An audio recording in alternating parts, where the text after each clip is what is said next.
Thomas Busby from Busby Marou is about to be joining the animals playing in the zoo. Twilight at Taronga. uh, it's a great event, isn't it, Tom? It's a great event, and it's something that we've been wanting to be part of for a long time. Just seeing the types of bands play, they're all our heroes, and they're all the bands that we want to be rubbing shoulders with, and so it's great to get a nod this season. What I've noticed with the zoo shows that I've been to is that once the audience gets in there, it's a different vibe to like a pub gig or a theatre gig. People are more relaxed, they're happier. The animals seem to actually put a great vibe on the audience. Yeah, it's obviously got something to do with the environment. And we've been playing a lot of these festivals and gigs lately. A lot of people nowadays, particularly with everything that's gone on in the last few years, it's like, yes, they want to see their favorite band, but there's too much going on in the world to just go to a pub sometimes and watch them midweek and then get home to their kids. And so when there's a destination venue or a bucket list venue, people are more inclined to put their hand up and put the hard yards in and go. And because of that, the energy in the audience is amazing. It's it's this bucket list event that we've been waiting for, and now we're here, so we're going to make the most of it. And you can really feel that on stage. Well, you've got a young family, and you probably notice a lot of young families in an audience like that, because, not only do couples go along to a show such as this at Twilight at Taronga, but they are prone to bring the kids along as well. And that's probably the reason why the ticket sales are going so well. They've had to add extra numbers on for the kids, but I totally get it. I was talking the other day about this, and we were talking just before you press record about how fast life goes, really. And, in a blink of an eye, Jeremy and I have been playing together for 20 years, essentially, but we still feel like it was yesterday. They call it the 20-year overnight success plan. And 20 years ago, and then 15 years ago, we were playing to all young, we were single, we were playing to young girls and boys that were out meeting each other. And then kind of fast forward through the journey, it's a bit of a funny one I'd imagine bands go through. So what happens is all their fans get married and have kids, and then they they don't get to go to many gigs anymore as much as they would like to. Their life's kind of put on hold, their social life, for a little bit. And so they do that, their life's put on hold. And then I feel like that we're coming through the other end now where, they met through our music. They were married to our music. Their kids now know our music, and their kids now are old enough to bring to our shows.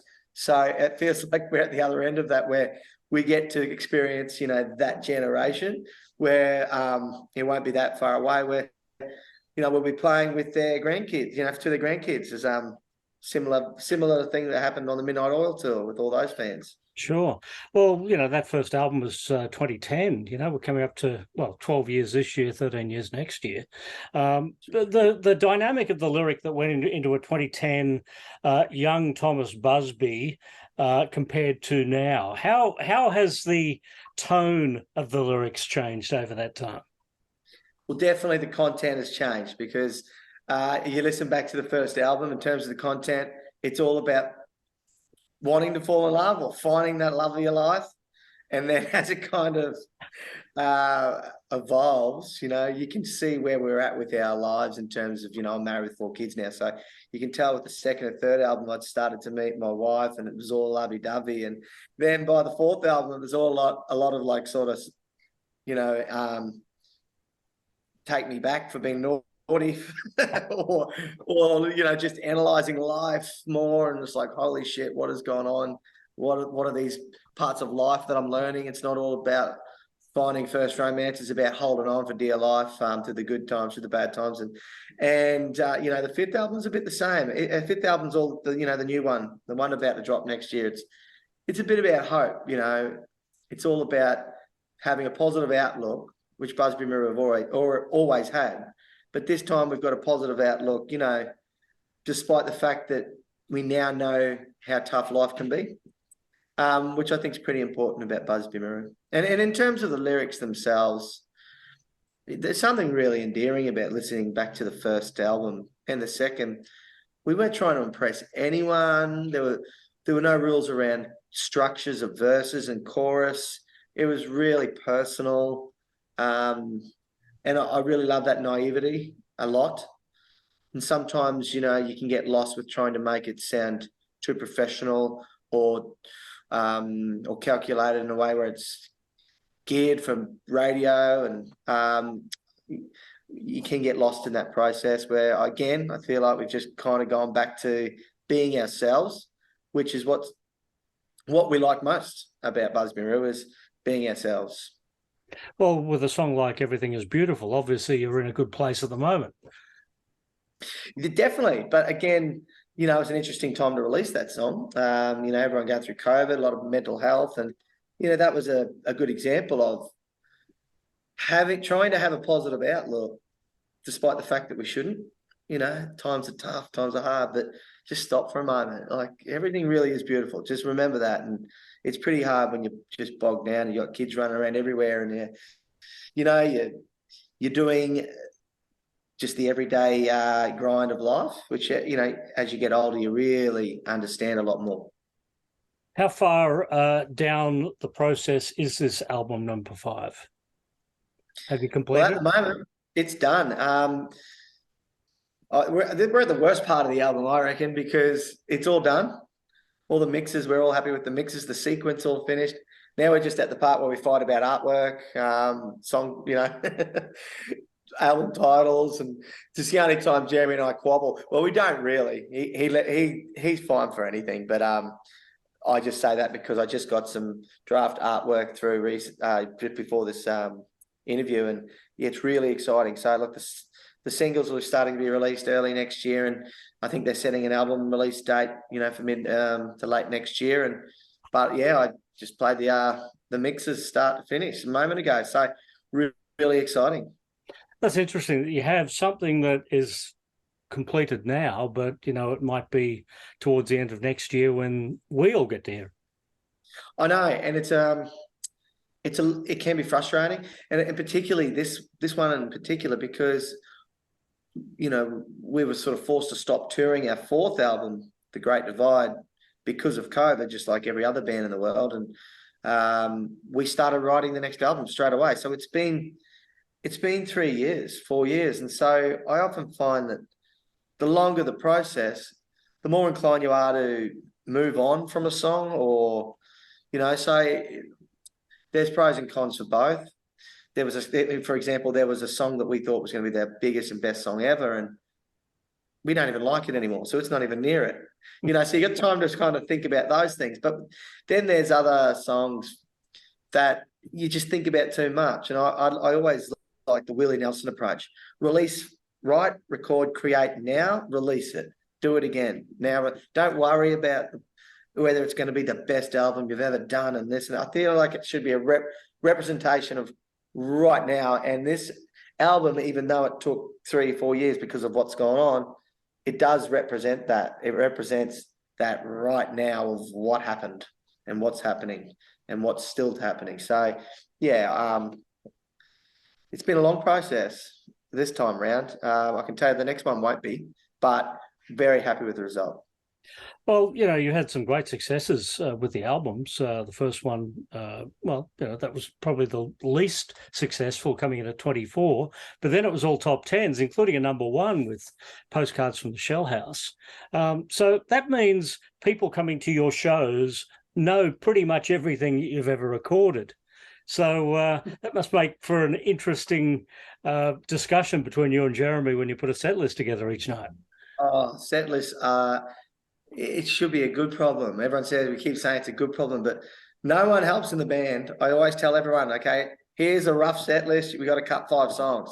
And instead of cutting 5 songs, they add on another 5. But you're not helping me.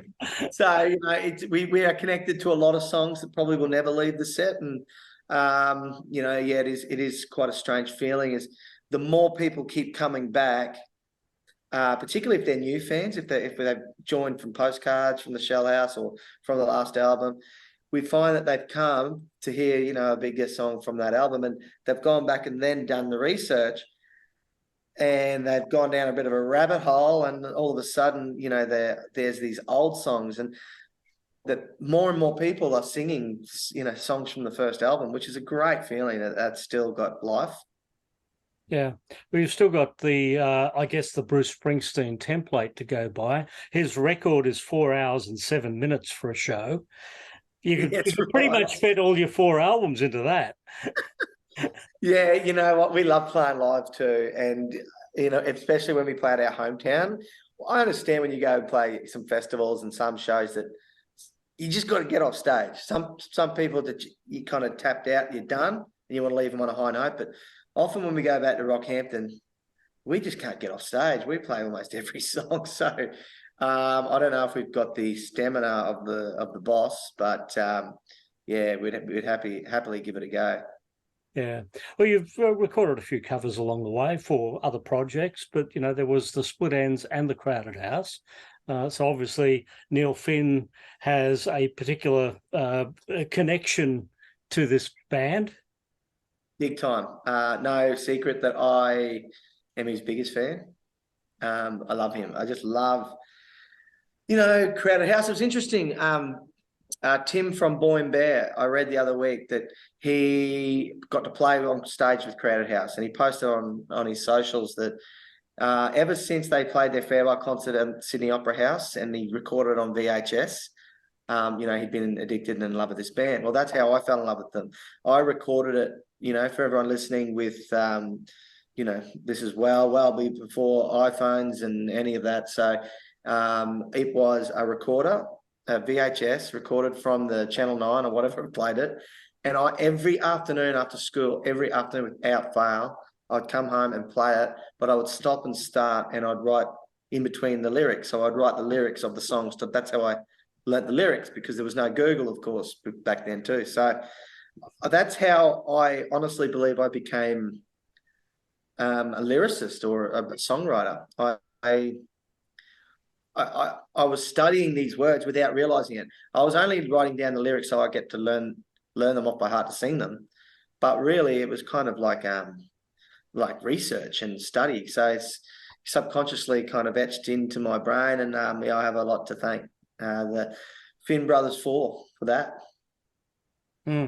So we obviously will see quite a few new dates popping up in the new year. If you're getting together for Twilight at Taronga, I'm sure there are other plans. Are we talking about a national tour in the early new year at this point? Yeah, there's definitely lots going on. Lots of exciting things, lots of festivals. Definitely a really big tour around the album release. Yeah, some really interesting festivals and some cool concepts as well, which I think since COVID, one of the good things is people have thought outside the box, and they've created concepts that aren't just your standard festival or gig. And we're putting our hand up to do something pretty special that's very uniquely Busby Marou next year. So I just saw some paperwork come through, and I'm fingers crossed that comes off. But yeah, if you hear of us floating around beaches and places we like to come, and offering tickets for people to come and watch that in our own environment, well, please jump on board, because that will be fun. And anyone near Sydney, when you're at Twilight at Taronga, that's not a bad location. Oh, that's going to be fantastic, with Kasey Chambers, of course.